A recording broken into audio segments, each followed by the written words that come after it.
I mean, I love that you talk about doing hard things. Like I like to think that I like doing hard things. I'm always putting myself in the situations. Sometimes I'm weak, but like fasting is something that I've been trying lately. And sometimes I nail it, sometimes I don't. But like, why is doing hard things so healthy? Well, for a number of different reasons. One of is which is like meditation. When you do something, say for example, I lift, right? If I'm Right. about to go do a PR on my squat, I can't be divided. I can't have a part of my mind somewhere else. The mind has to be completely focused on the task at hand. And that's a gift. That's a gift that is uniquely masculine, where we can just shut everything out and focus. But see, I grew up without cell phones. I grew up without the internet. It wasn't around. I'm that old. I'm 42, and I discovered I've realized, and I don't want to blame, but I think a part of the reason even why I became distracted in my mid 30s is because that's when the internet really started taking off in my life. That's when social media started coming out about and stuff like that. And it's difficult, even like if you go to the gym, it's difficult to see anybody who's actually engaged in their workout without being distracted by going to the phone.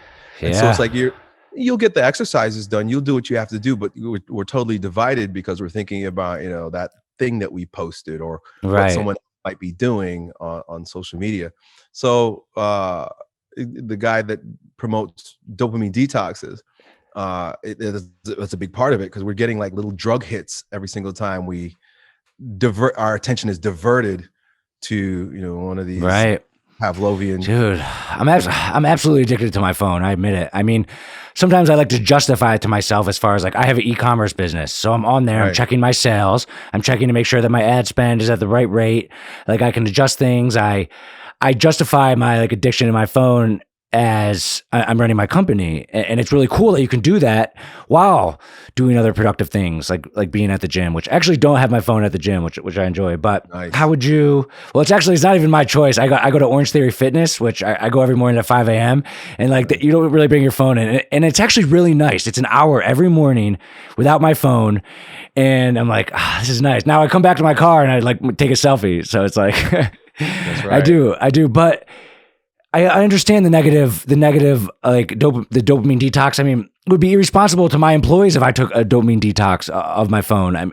Like, how are there some positives that come from being on the phone? Does it matter what you're doing on there?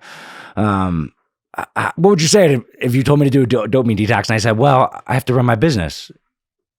One of the things that we forgot exists or we forgot how to use is a regular laptop, a regular computer. You know what I'm saying? Okay, Because so I that gave doesn't myself, count. Okay. I used to be, well, because you got to work, right? I know you got to Yeah. work. And it was the same thing with me.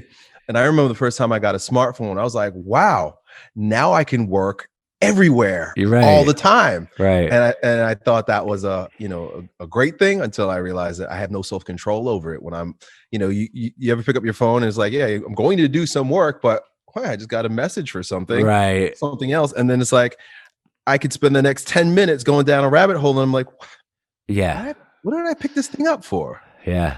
Whereas opposed to the computer where you normally sits here, it's like I would have to come all the way upstairs and I have a dedicated space and a dedicated plan to doing what I have to do. And I keep it I like within a that. dedicated period of time. That's very helpful. I like that. Okay, so a dopamine detox, but you can still use your desktop computer at your office or your home office. Just no phone, no distractions. Okay, I think I could. So I should maybe do 10 days, no sex, no phone. See how that goes. I mean, I'm sure I could do it. I just try to justify to myself like why, and then I guess the answer Right. might You have be to have a why. because to prove to yourself that you can do something challenging. That's a good why, Right. right? So to kind of like continue along that, with that Uh same huh. question, St. Thomas Aquinas, it says, well, that effeminacy is one of Yeah. the greatest plagues of mankind, from effeminacy. And he Yeah. describes effeminacy as a addiction to pleasure and an aversion to challenge. Mm. And so it's good for men to challenge themselves. In fact, cross-culturally speaking, all cultures had a initiation rites of passage process for a boy to become a man. And there's a particular pattern that is consistent throughout, and that is a movement from the world of the mother. I like to think the word mother is associated with matter, with material. Also, the word matrix, I think, sort of falls in there with it. The whole idea of, the Hindus would call it the Maya, the imaginary but very present world. There's always a movement away from the world of the mother and an atonement with the world of the father. The word father is associated with pattern, pater. That's where we get paternity. The pattern world is the spirit world. The pattern world is not associated with pleasure. It's not associated with feelings. It's not associated with material creature comforts. It's associated with transcendence. And so literally, and in between those two phases, right? This is where rites of passage come in. In between those two phases, say the boy is, 12 years old. He's been addicted to mommy, and he's addicted to pleasure, and he's doing all the things that a boy does, right? Which is appropriate for a boy. But in order to move into this realm of the father, there has to be a breaking point. And that breaking point is, they would say, cut the mother's apron strings or the umbilical cord. And that's always associated with some form of austerity and challenge. My brother was involved with the Native American Sundance ritual, which is a rites of passage for young men. And the first thing they had him do was they took him up to the top of a mountain over a cliff. And they found a rock and a big stone. They said, sit here. They drew a circle around him. And they said, do not move from here for 4 days. So 4 days, he was fasting. Dang. He had no food, no water, and he had to stay there. That was his austerity. And I think part of the reason why they do that is because you really got to break yourself. You got to be broken of the attachments so that you become a clean slate. And then the pattern of the father, and which is associated with myth and religion and meaning and purpose, you're like a tabula rasa. It can be imprinted on you. But that break has to happen first. You can't carry mommy into the daddy's world. I like that, man. I was in a fraternity in college, and I always loved just the process of like the pledging, because it's kind of that same thing. It's an initiation, a ritual. You try to kind of manufacture tough things for them to do, like walk around campus. You can only take left turns, like stupid stuff, but it's about challenging them. And then it feels so good, like when you get in. And I was even thinking with my company, like I don't do this, but I thought about, that'd be so cool if we had some type of initiation. Do you think it's so I love initiations, and in that step, do you think it's only at like a certain age, or do you think it can be like an organization that has a ritual, an initiation, a process of getting in? Do you think that can make an organization stronger, even if all the people are a little older? Or do you think it's more just about age? Well, just look at the military. Right. Right, military. I mean, they got guys that are coming in at 17 and 27. I'm not so sure it's the age. True. Yes. The process itself. And, if you're going to be a part of this cohesive unit, and you're going to fall in line and do what you're told, and you're going to take on that spirit of the military, everyone has to go through that boot camp, right? Everybody has to go through that pain and that initiation. A hell week. They have a hell week, I believe. Right. Yeah. And it's just challenging as far as like mentally, physically, they make them run. And then everyone that's in that group together, they bond. Like even for my fraternity, I was just at my friend's wedding who was like in my pledge class. Like you have like a bond of the people that you're with too, which is, I don't know, a positive side effect of that. In fact, it's critical. According to Mercer Elliot, there is a component of initiation called communitas. And this is why initiation ritual in and of itself doesn't really take hold in our culture, because what you need is everyone to be on board with it. So, if you go to, initiation retreat or something like that, but you come home and your parents don't recognize that, you've been through this, or they just don't get it. When in Iron John, Robert Bly talks about this process, and he describes how when the young boy would be removed from the world of the mother, and the fathers would come in, the grandfathers and the uncles, they would come in, they dress up and like have on masks, and there would be a whole drama. The women would be all for it. The women were all about it, and they would play along also, like acting scared, like, oh no, don't take my boy. But in their head, they're like, he's about to find out. He's going to get his. But then when he would come back, he would come back with a new name. They would give him a new name, or they would play up like they just didn't recognize him, and it was a brand new man. It was like, oh, who is this? Well, I'd like to introduce you to the new guy. And so everybody, it was a community wide celebration. Where here, if nobody, think about the guys that go to the military. They go to the military. They have their initiation experience. They're amongst everybody who acknowledges them, all their instructors, the entire organization, and all about it. But the minute they get back into secular world, it's like, who are you? Yeah, right. That's the people, not every screws them up sometimes. Right. I know. And I guess like in Jewish, they have bar mitzvahs. Like I think in like Latino culture, they have like, I don't know, quinceañeras or something. I don't know if that's like the same thing, but it's something around that age where it's like everyone in that community recognizes it. Native Americans had it, but just as like a country or a world, like we don't have one ritual that every human goes through that everyone plays along with and appreciates. Dang, we don't, because I guess it's hard to. We did, that's something that was typical up until modernism. Yeah. When the West was Christendom, everyone was Catholic. And as a result, you'd go through, just like, bar mitzvah, they would go through Catholic initiation, which you would do your confirmation. Right. Things of nature. I had that. So the whole community recognized, oh, now you're confirmed, you're an adult of sorts. Yeah, I guess the only thing America might have is like high school graduation or something, but that's not the same because it's not the same because it's not as tough and challenging and like everyone agrees. But I love that. I think, oh man, I'm trying to think how I can like associate that into my business or something, because I love that ritual, that initiation. It's something to do that's hard, which is good for you. And it makes you love the organization at the end more. And then you're so excited to bring in the next group of people. And there's just such a great like community environment to that. Oh man, tradition. Yeah, you think we're losing some of that in America?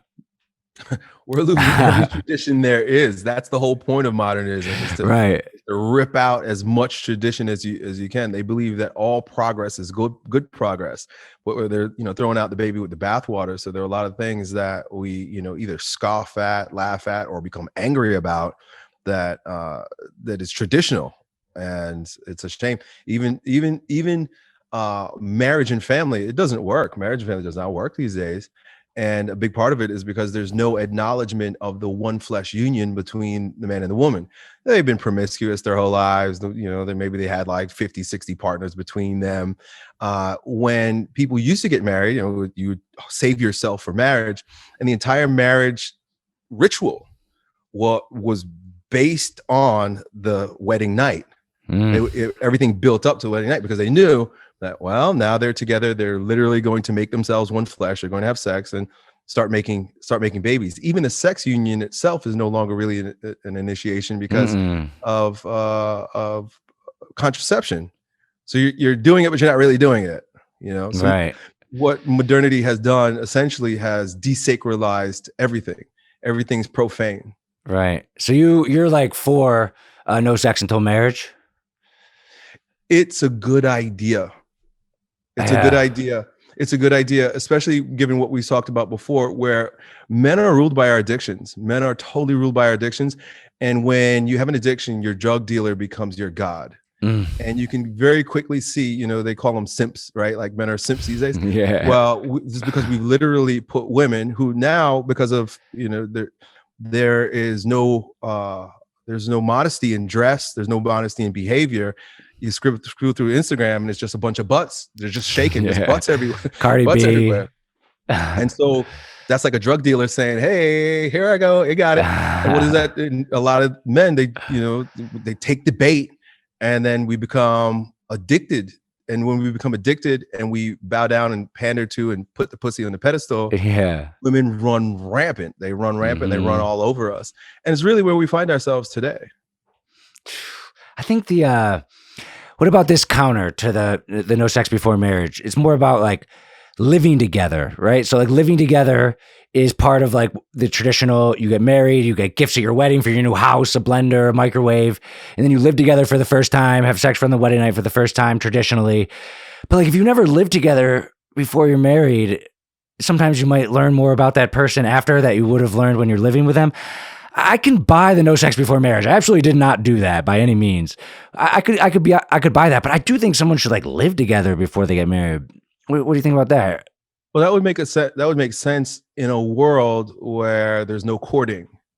Courting was a process by which you would do a deep dive into someone's life, their history. This is why the father would, or the young man would ask the father for his daughter. I like that Like one. I just think about my daughters. If a young man comes to me and I would like to court your daughter, not only would he potentially receive my blessing, but he would also receive all my warnings. I know my I'd be daughters, scared of you, man. I'd be right? scared if I So, was going to ask one of your daughters out. right. But at the same time, who knows that person better than their parents? Nobody knows Right. that child better than their parents. Right. So it would behoove both families and Right. young people for the families to, let's talk. Yo, you want to marry my daughter? You want to marry my son? Why don't I tell you a little bit more about her, things that you might not know? I'll give you some warnings.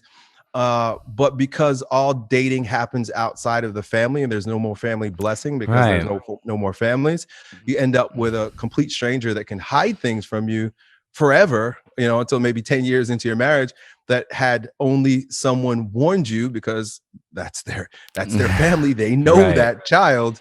But none of that exists. So people have been fooled into believing that, well, if I have sex and live with this person, then I'll get to know them. But that's not the case. The minute you have sex with someone, and I'm speaking about men in particular, Mm-hmm. the minute we start having sex with women, I see it all the time. The sex goggles go on. And with the sex goggles, you no longer can see red flags. All you can see is, oh man, I can't wait to get up in that once again, right? And when that becomes the focus of your attention outside the bond of marriage, you very easily oversee a lot of the dark sides of a person. Right. And I mean, yeah, divorce rates are very high. But you said none of that exists anymore. Some of it still exists, right? Like I knew my wife's family, and I asked her dad for permission to marry her. There's still some of it, but you're just saying like society's kind of going more in the direction of not that, and you're maybe trying to stop it. Like, do you think like society could go back at all? I mean, what would you want to do? I guess you're kind of doing it. You're out there, you're talking to young men, you're putting these messages out there.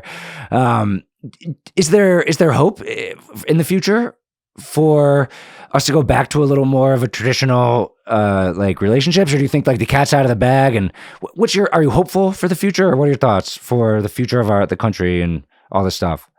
I just listened to an interview with a guy named Fred Merkett, who is an expert on the rise and fall of civilizations. And he describes a 238-year cycle by which every civilization all throughout history, and he had like a list of maybe like 20 of them.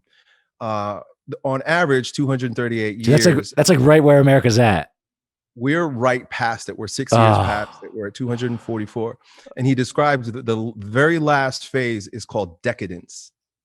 And so we're in the decadent stage, and according to him, who's he's an expert in this, there's no turning back. Oh man. The essence of decadence is the loss of tradition, the loss of religion, the loss of meaning, and this basically anything goes behavior. And that's basically where we are. Anything goes. There are no rules. There's nothing held sacred, like I said before.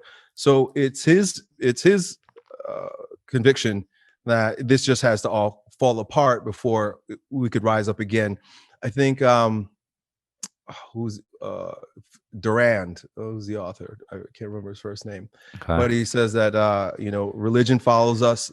Religion is there to see a society rise, but then philosophy sees it on its downfall. And so we've lost religion, but we live in this world of make believe philosophy. A lot of it's just fake philosophy. So you can see that in the rise and fall of Western civilization.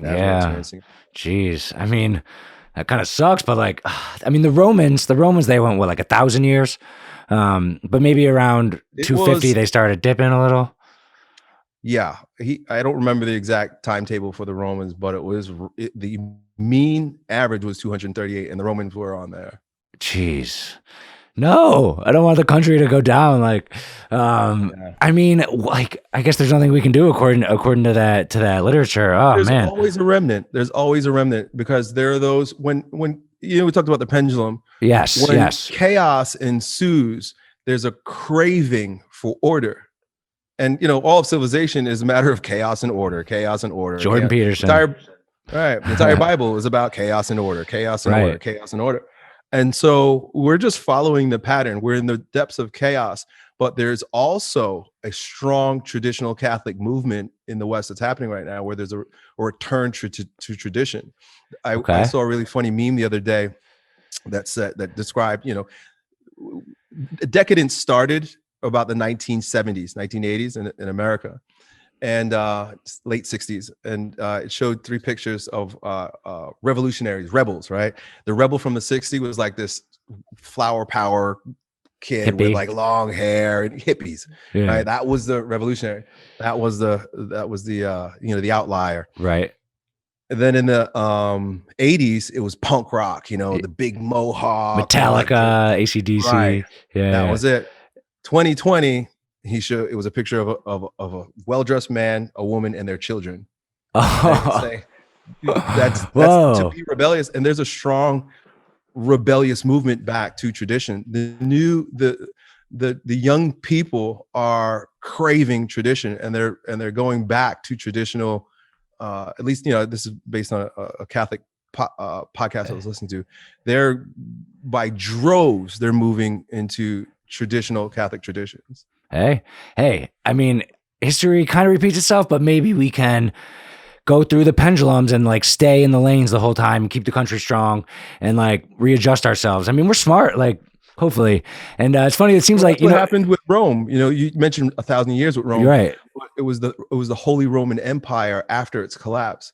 Catholicism brought Rome back to its dignity, but it was because everything collapsed to such a degree that God and faith became preeminent. Right. And it's easy to remember the timeline of that because like Catholicism was around like 0, right? 0 and Jesus, like AD, and then like 100 years later. So they were like 500 BC. So yeah, probably like 1,000 years. Seems like Kanye West kind of is feeling that trend, right? With his like religious album. Like it seems like he's always like a step ahead. Are you a fan of him at all? Not his music so much. I think he's okay with music, but I like him as a character because he's an artist, man. And he's willing to think outside the box, and he's willing to speak up even if everybody's against him, and that's admirable. Yeah, I love that about him. He's one of my. I've always liked his music, and then, I mean, I was a Trump guy, like, and then when Kanye came through, kind of just about free thinking. He's a wild guy though. Like, did you ever see that with him and Trump at the White House when they sat there for like 20 minutes, and even Trump was like, "Oh man, this guy's like wild." He was like showing him pictures of invisible airplanes and stuff. But and his last album was very religious, so maybe he's sensing this swing back to traditionalism, and it can be a good voice. And a lot of people resonated with that. Well, you just look at his life. I think a lot of our lives represent a microcosm of what's going on in the world. And if you look at his life, he fell into chaos. Mm-hmm. I've experienced that, falling into chaos. And when you fall into that type of chaos, just like that, that cycle of civilizations, it happens within the individual. Your life just gets so fast that you hit a wall, and then it's like, okay, order is what's required now. And that's when, that type of maturity sets in. Yeah. The pendulum. That seems to be like a theme of a lot of things we talked about. The hustle culture, the balance in your body, the balance of society.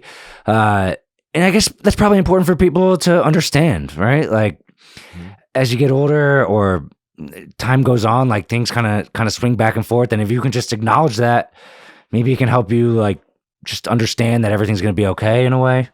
Yeah, seasons, just like seasons. That's a better way to look at it, because most things we're experiencing is cyclical, right? That's like someone in the dead of winter just giving up all hope because they're like, it's just cold and nothing will grow and it's going to be terrible. Not realizing, well, yeah, but spring's coming. You'll be okay because nothing stays static. Right. And do you think that's part of like when you're doing hard things, like when your brother was on the rock for 4 days, no food, and he's 2 days in and he's starving. Like, what are the best things do you think to yourself when you are going through a hard thing? Is it just that thought? Like, this is just a season and I'm going to get through it. Like, how do you, the mindset of getting through hard things or doing hard things or fasting for a long time? What's like the best advice you have for just getting through it? Is it that? I think the key is no mind at all. I think when we get to the point where we stop thinking about it, we stop obsessing about it, we stop ruminating, that we kind of like let go and let God, and then everything is just all right. And that's why I think fasting in particular breeds humility, because you get to a certain point where you're like, okay, there's nothing I can do. I can think about food, I can whine about food, I could be grumpy, but none of that's going to help me because I still, like you said, man, I have 2 days left. Yeah. What are you going to do? Well, then you very quickly let go and you trust and you just rely and you